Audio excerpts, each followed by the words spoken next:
Changing your own oil saves money, extends your engine's life, and takes less than 30 minutes. Let's do it step by step.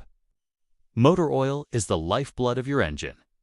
It lubricates all the moving parts, helps reduce heat, and prevents wear and tear. Over time, that clean golden oil gets dirty and thick, losing its ability to protect your engine. If you leave it for too long, it can lead to serious and expensive damage. Changing it regularly is one of the best things you can do to keep your car running smoothly and reliably for years to come. All right, let's talk about what you'll need to get the job done. First and most important, you need the right type and amount of new engine oil for your specific car. You'll also need a new oil filter that matches. To get the old filter off, an oil filter wrench is your best friend. You'll also need a socket wrench set to remove the drain plug. Of course, you'll need an oil drain pan to catch all the old stuff, and a funnel to make pouring the new oil clean and easy. For safety, you'll need a jack and a pair of jack stands or a set of car ramps. Finally, grab some gloves to keep your hands clean and a few old rags for any spills. Before you buy anything, double-check your owner's manual or look for a sticker under the hood to confirm the correct oil type and how much you need. First things first, let's get the car prepped. Park it on a completely level surface. If you've just been driving, let the engine cool down for at least 10 minutes. Warm oil drains better, but you don't want it to be scorching hot. Now, it's time to lift the car.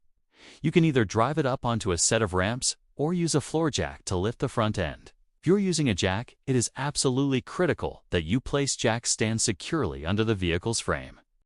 Never, ever work under a car that's only supported by a jack. Safety is always number one. Now for the main event, draining the old oil. Slide your oil drain pan directly underneath the engine's oil pan. You'll see a single bolt at the bottom. That's the drain plug.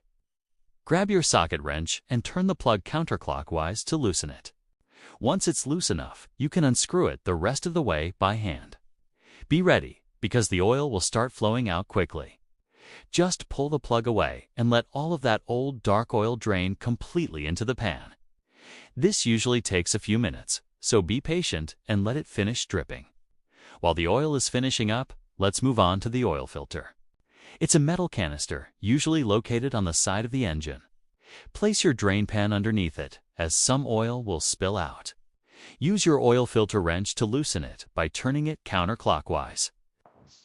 Once it's loose, you can unscrew it by hand and remove it. Before you install the new filter, take a little bit of your new, clean oil and dip your finger in it. Lightly coat the rubber gasket on top of the new filter. This helps create a good seal. Now, screw the new filter on by hand until it's snug. Give it about another quarter turn to tighten it, but don't over-tighten it. Hand tight is usually perfect. Once you see that the oil has completely stopped dripping from the drain plug hole, it's time to put the plug back in. Wipe the area clean with a rag. Then screw the drain plug back in by hand to avoid cross-threading. Once it's hand-tight, use your socket wrench to give it a final snug turn.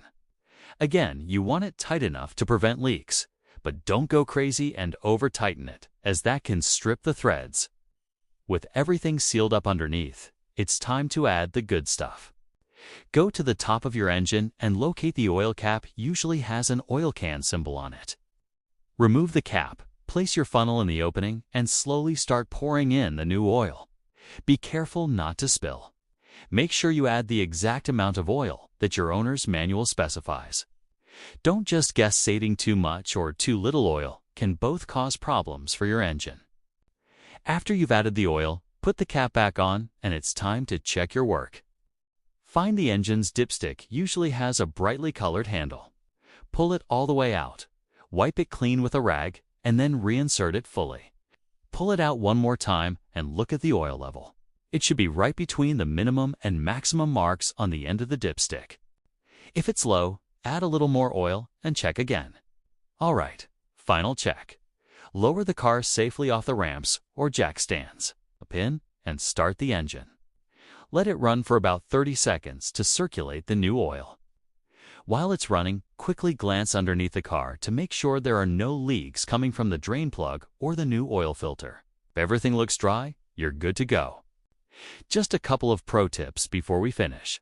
If your car has an oil life indicator on the dashboard, don't forget to reset it. And please, be sure to recycle your used motor oil. Most auto parts stores will take it for free. And that's it. Congratulations, you just changed your own oil and saved some money. Thanks for watching, and if you found this helpful, give us a like and subscribe for more car DIYs. See you next time.